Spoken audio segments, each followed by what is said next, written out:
I'm Elizabeth, 42, a project manager in Denver, Colorado, and that Christmas I thought I was ready to reconnect with my family. I was wrong. After a brutal day wrestling deadlines at work, I drove to my mom's house carrying a tray of homemade cookies, hoping for a warm evening. But when I walked in, my mom looked at me, smirked, and said, flat out, "There's no room for you here." My brother nodded, standing there while the room buzzed with guests, people I didn't even know, laughing and clinking glasses. I froze, feeling like I'd been slapped, but I didn't say a word. I just smiled, set a small, neatly wrapped box on the table, and whispered, "Open it tomorrow." They couldn't wait. The second I turned to leave, I heard the wrapping paper tear, followed by my mom's scream echoing through the house. What was in that box? A gift they never saw coming, and that was just the start. If you've ever walked away in silence instead of begging to stay, you'll understand this story. Hit follow to see what lesson the box I left behind taught them. Growing up in our small Denver suburb, I was always the odd one out. My mom called me weird for spending hours with my nose in books, while my brother was the golden boy tossing footballs and charming everyone at family gatherings. By high school, I was pulling straight A's, stacking up scholarships. But to my family, I was just too serious. My mom would roll her eyes when I talked about college plans, saying, "Why can't you be normal, like your brother?" He'd laugh, throwing in jabs about my nerdy dreams of working in tech. I'd bite my tongue, hoping one day they'd see me for who I was. When I landed my first job as a project manager at 25, I thought things might shift. I was pulling in a solid salary, building a life in Denver, but the gap only widened. My mom started calling with requests, not small ones. First, it was $3,000 to cover her car payments after she forgot to budget. I wired the money, thinking it might earn me a shred of respect. It didn't. Then came the utility bills, always paired with a story about how she was struggling. I paid those too, dipping into my savings while she hosted lavish barbecues for neighbors I barely knew. My brother was worse. He'd call all charm, asking for loans to fund his latest get-rich-quick scheme, a food truck one month, a drop-shipping business the next. I sent him $5,000 once, then another $2,000, but the money vanished and he never mentioned it again. I kept giving, telling myself it was for family, hoping they'd finally see me as more than a resource. The biggest sacrifice came 5 years ago when I was 37 and my daughter was 12. My mom had her heart set on a plot of land in the Colorado mountains, a half-acre perfect for a vacation cabin. She called it a family retreat, a place where we could all come together. I was skeptical. Her track record wasn't great, but my daughter deserved memories with her grandma, and I wanted to believe we could be a real family. So I bought the land, $30,000, every cent from my savings. I insisted on keeping it in my name, just in case, but I let my mom use it. She built a small cabin, nothing luxurious, but it became her obsession. She'd host weekend getaways, inviting my brother, his friends, even distant cousins. I'd get a text, maybe saying, "It's too crowded this time, Beth. Too crowded. For the person who paid for it." I'd drive up, sometimes hoping to join, but there was always an excuse. Once I showed up unannounced with my daughter, thinking we'd surprise them. My mom barely looked up from her card game, muttering, "You should have called." My brother smirked, saying, "This isn't really your scene, is it?" I swallowed the hurt, drove back to Denver, and told my daughter we'd make our own memories. But it stung. Every check I sent, every bill I paid, chipped away at me. My mom would brag about the cabin to her friends, calling it her dream, never mentioning who made it possible. My brother would post photos online, grinning in front of the cabin while I was left out of the frame. Looking back, I see how naive I was. I kept giving, thinking it would earn me a place in their lives. I paid their phone bills, their groceries, even my mom's credit card debt, $10,000 over the years. But respect, that was never on the table. They didn't see me as their daughter or sister. I was their safety net, their bank account, nothing more. And they never once said, "Thank you." But that Christmas Eve, I walked into my mom's house in Denver with a flicker of hope. I'd been up since dawn, wrestling a project deadline at work, my inbox flooded with urgent emails. Still, I'd carved out time to bake a tray of gingerbread cookies, my daughter's favorite, thinking maybe this time we'd have a real family night. My daughter was with me, her jacket slung over the couch as we stepped into the living room. The place was packed, laughter bouncing off the walls, string lights blinking, and a table piled high with food, roast turkey, mashed potatoes, the works. I scanned the room, expecting at least a nod, a smile. Instead, my mom caught my eye, her lips curling into that familiar smirk. "There's no room for you here, Beth," she said, her voice loud enough to cut through the chatter. "We've got important people tonight, Daniel's colleagues, real movers and shakers." I froze, the tray of cookies heavy in my hands. My brother Daniel was leaning against the counter, a beer in hand, his grin sharp as a blade. "Yeah, Beth, it's kind of a VIP thing," he added, drawing out the words like he was savoring them. The guests, strangers mostly in pressed shirts and flashy watches, turned to stare. Some chuckled, others whispered, their eyes flicking between me and the empty plates on the table. One woman, her glass of wine tilted, muttered, "Who brings cookies to a dinner like this?" The laughter that followed hit like a punch. I felt my face burn, not just from embarrassment but from the weight of years of being pushed aside. My mom, Margaret, didn't even blink, just turned back to her conversation, dismissing me like I was a stranger who'd wandered in off the street. I set the cookies on a side table, my hands steady despite the knot in my chest, and forced a tight smile. "Got it," I said, my voice low but clear.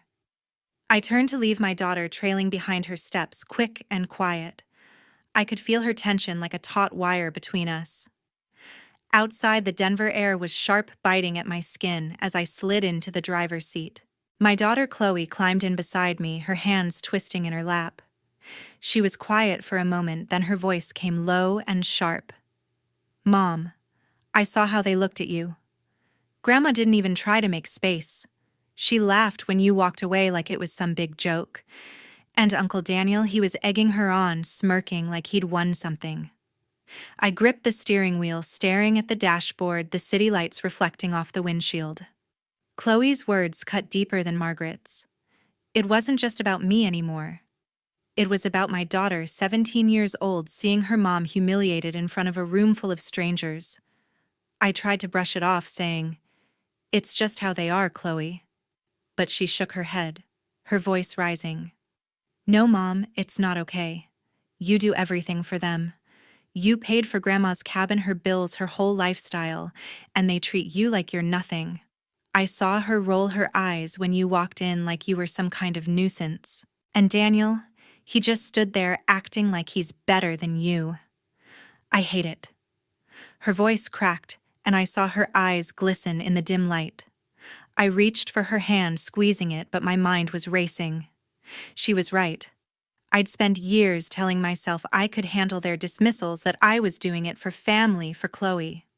But standing there, tray in hand, hearing Margaret's voice carry across the room, seeing Daniel's smug nod, it hit me like a freight train. This wasn't just another slight. It was a public declaration that I didn't belong, that my sacrifices meant nothing. And worse, my daughter had to witness it, her faith in her family crumbling right there in that crowded room. As we drove home, the city lights blurring past, I kept replaying the scene.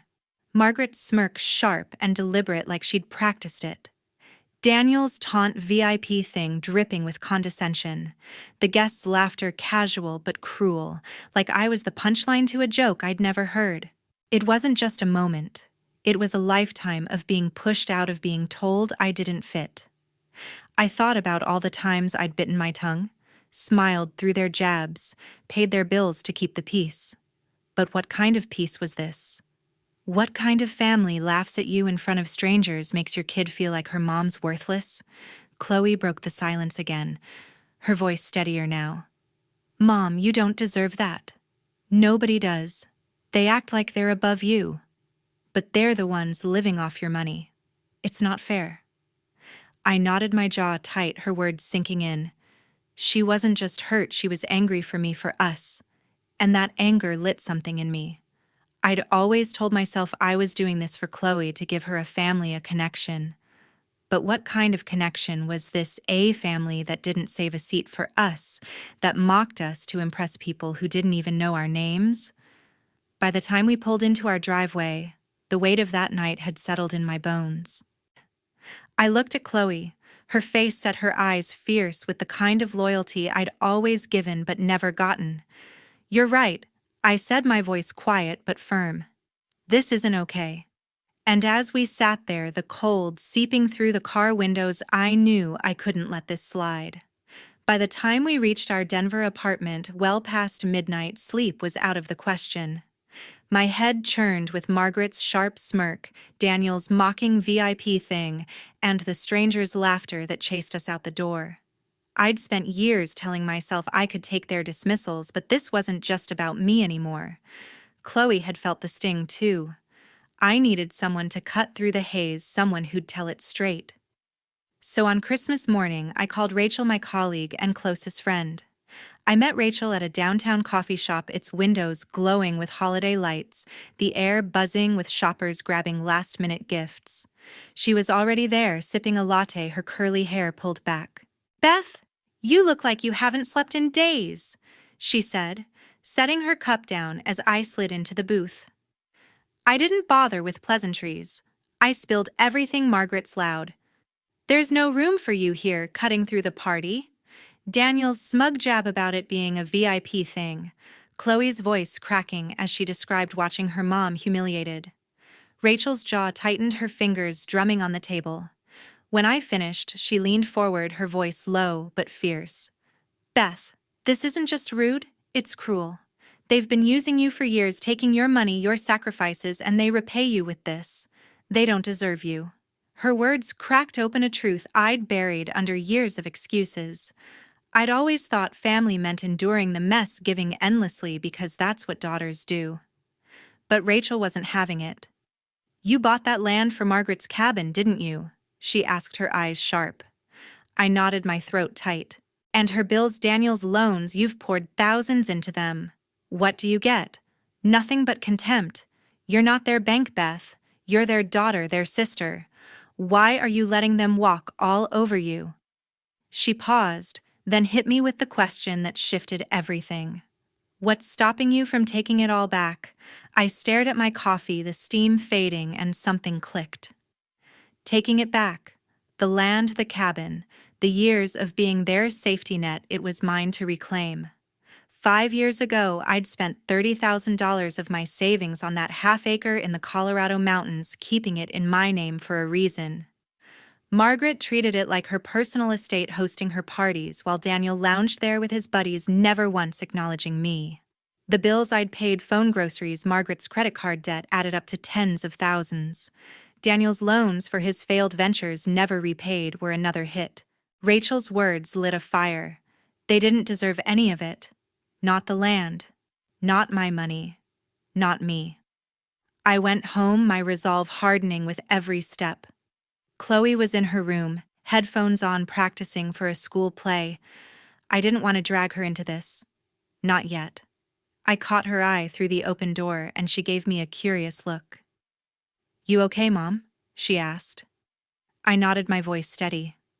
"I'm fixing this," I said. She smiled, a spark of pride in her eyes, and went back to her script. That was enough to keep me going. I sat at the kitchen table, pulling up the deed to the mountain land. The numbers stared back, $30,000 paid in full, my name alone. I thought about Margaret's cabin, her pride and joy built with my money, but never shared with me. I thought about Daniel smirking at her parties, never thanking me.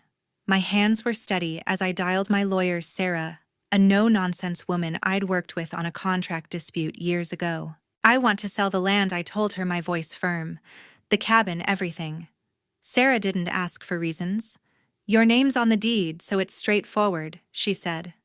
"We'll need a transfer document to assert control, then we can list it. I know a buyer looking for mountain property."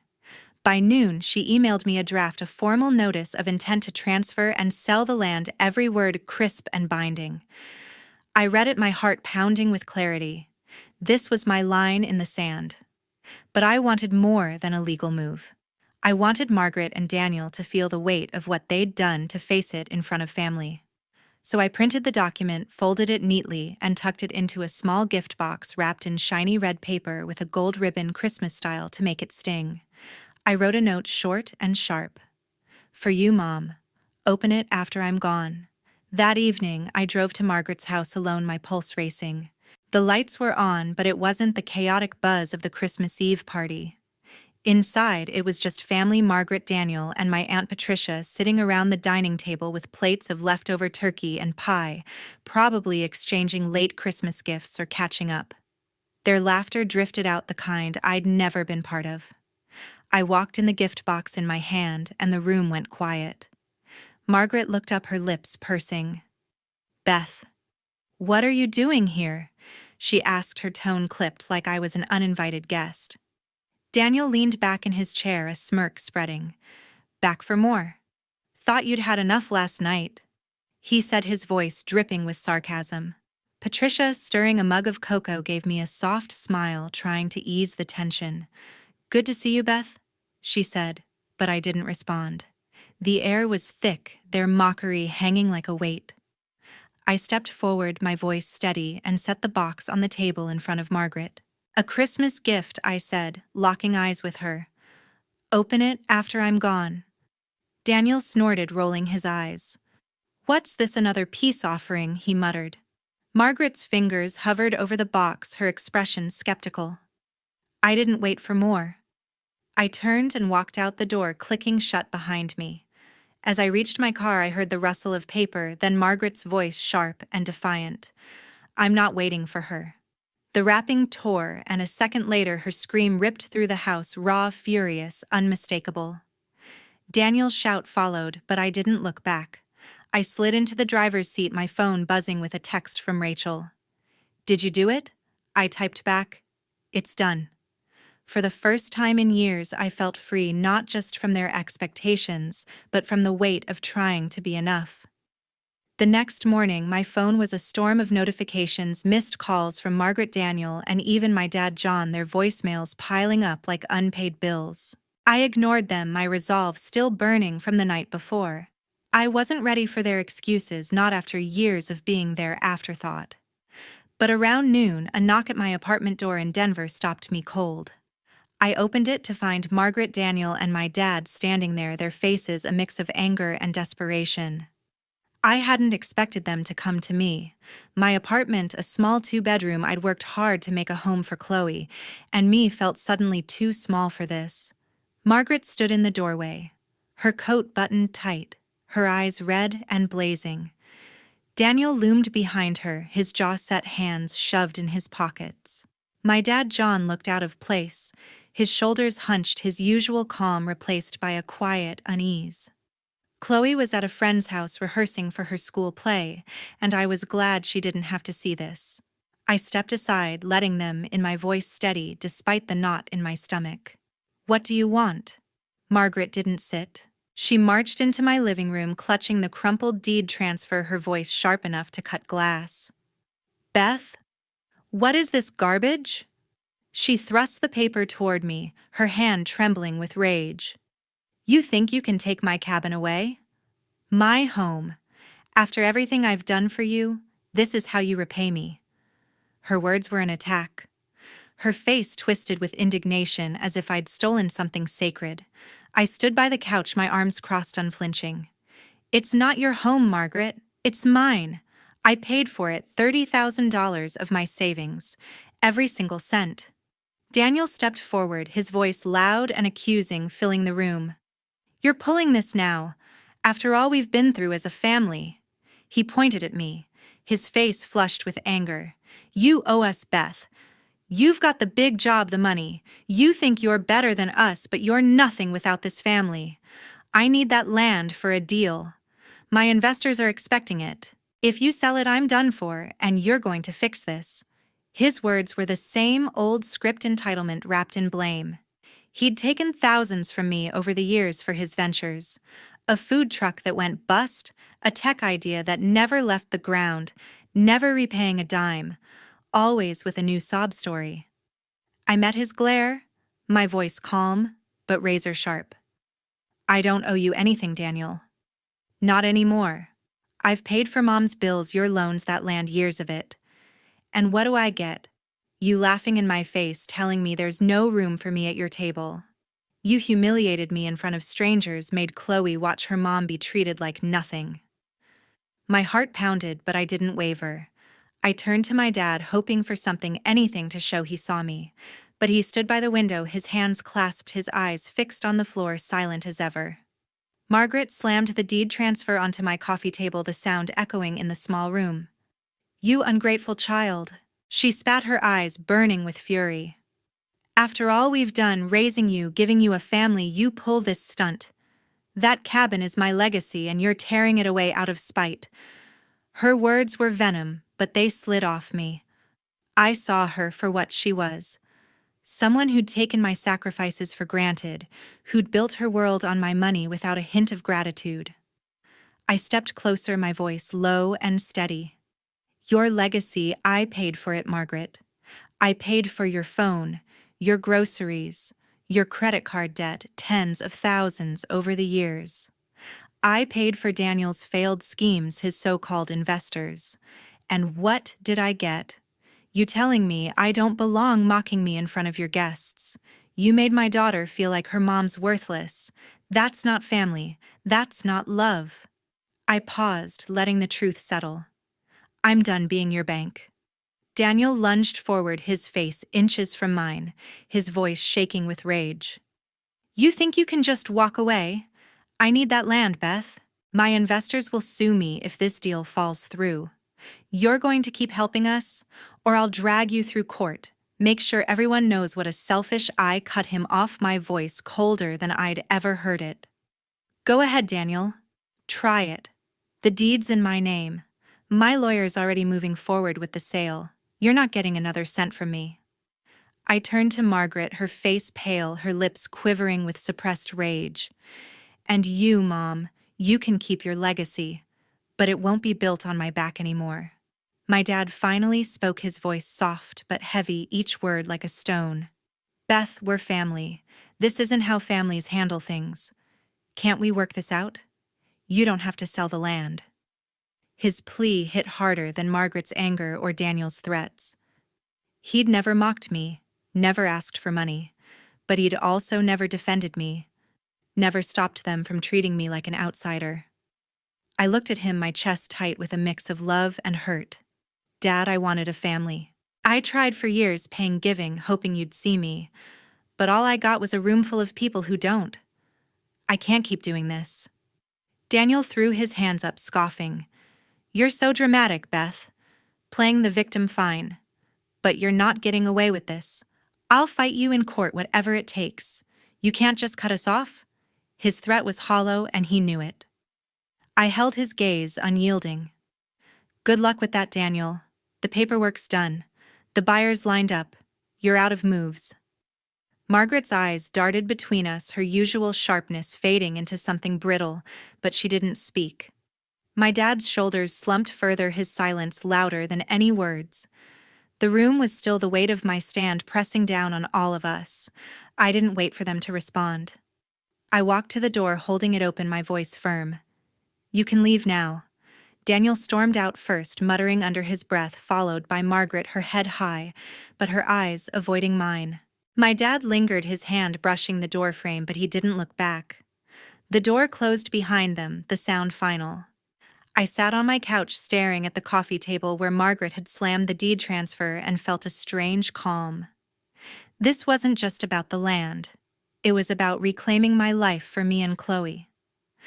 By the first week of January, I was back in touch with my lawyer, Sarah. She'd found a buyer for the half-acre in the Colorado mountains, a developer eager to turn it into a rental property. The cabin, Margaret's so-called legacy, was included in the deal. I didn't hesitate. Finalize it, I told Sarah, my voice steady over the phone. The paperwork moved fast, and by mid-January the sale was complete. $35,000 hit my account, a small profit over what I'd paid 5 years ago. I didn't feel triumphant, just relieved. That land had been a chain tying me to a family that never saw me. Now it was gone. I didn't hear from Margaret or Daniel directly after they left my apartment, but Sarah warned me they might try something. Sure enough, in early February, I got a letter from a lawyer I didn't recognize. Daniel had followed through on his threat, filing a claim to block the sale, arguing the cabin was family property. Margaret's name was on it too, her signature scrawled next to his. The claim was flimsy. My name was the only one on the deed, and Sarah had every document to prove it. They don't have a case, she told me, her tone matter of fact. This is just noise. She was right. By late February, a judge dismissed their claim in a single hearing. The land was mine to sell, and it was already sold. I learned through a mutual acquaintance that Margaret and Daniel were forced to move out of the cabin within weeks of the sale. Without it, they had no choice but to downsize. Margaret, who'd always prided herself on her mountain retreat, rented a one-bedroom apartment in a rundown Denver complex, her savings too thin to afford anything better. Daniel, with his investors long gone, moved in with her, scraping by on odd jobs. My dad John stayed with them, his pension barely covering their bills. I didn't feel sorry for them. They'd built their lives on my money, my sacrifices, and now they were facing the reality of living without it. Chloe and I made a decision that same February: no more contact. I'd spent years chasing a family that didn't want me, and I wasn't going to let Chloe grow up thinking that's what love looked like. We blocked their numbers, Margaret's, Daniel's, even my dad's. It wasn't easy. My dad's quiet plea from that day in my apartment lingered, his sad eyes flashing in my mind. But I couldn't keep opening the door to people who only hurt us. Chloe agreed, her voice firm, when we talked about it over dinner one night. "They don't deserve you, Mom," she said, her fork pausing midair. "We're better off." At 17, she saw it clearer than I had for years. With the money from the sale, I paid off the last of my credit card debt, a lingering weight from years of covering Margaret's bills. The rest went into a savings account for Chloe's college fund. She was applying to schools, her eyes bright with plans for theater programs. I started saying yes to things I'd put off for years. Weekend hikes with Rachel, a pottery class I'd always wanted to try, even a solo trip to the coast that spring. For the first time, I wasn't living for anyone else's approval. My apartment, once a place I'd barely noticed, became a real home. Chloe and I painted the walls a soft blue, hung photos from her school plays, and filled the shelves with books we actually wanted to read. I didn't check on Margaret, or Daniel didn't ask around about them. The acquaintance who'd mentioned their move stopped bringing them up, and I was grateful. But one day in March, a letter arrived, forwarded from Sarah's office. It was from my dad, handwritten, the ink smudged in places. He didn't ask for money or mention the cabin. He just wrote, "I'm sorry I didn't see you, Beth. I hope you're happy." I read it once, then tucked it into a drawer. I didn't reply. Not because I was angry, but because I was done carrying their weight. I wished him well in my own way, but I wasn't going back. By summer, Chloe and I were in a new rhythm. She landed a lead role in her school's spring play, and I was there in the front row cheering louder than anyone. Rachel came too, her laughter filling the auditorium. My life wasn't perfect. There were still late nights at work, still bills to pay, but it was mine. I wasn't the daughter who paid for everything, the sister who fixed everyone's messes. I was just Beth, and that was enough. Looking back, that Christmas when Margaret said there was no room for me changed everything. It wasn't just about losing a seat at their table. It was about finding my own. Chloe and I built something better, something real. We didn't need their approval, their cabin, or their version of family. We had each other, and that was more than enough. The Christmas lights twinkled in our Denver apartment, casting a warm glow over the small tree Chloe and I had decorated together.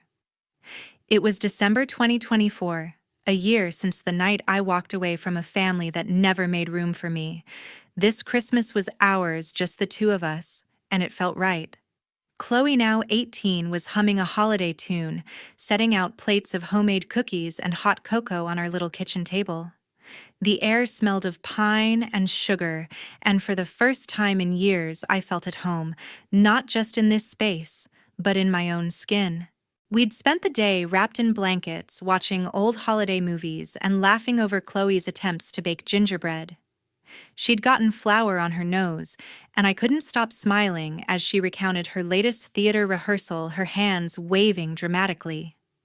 This was our family now, small but real. No crowded parties, no sharp words, just us. I'd bought her a new script book for her college auditions, and she'd gifted me a mug with World's Okayest Mom painted on it, her teasing grin lighting up the room.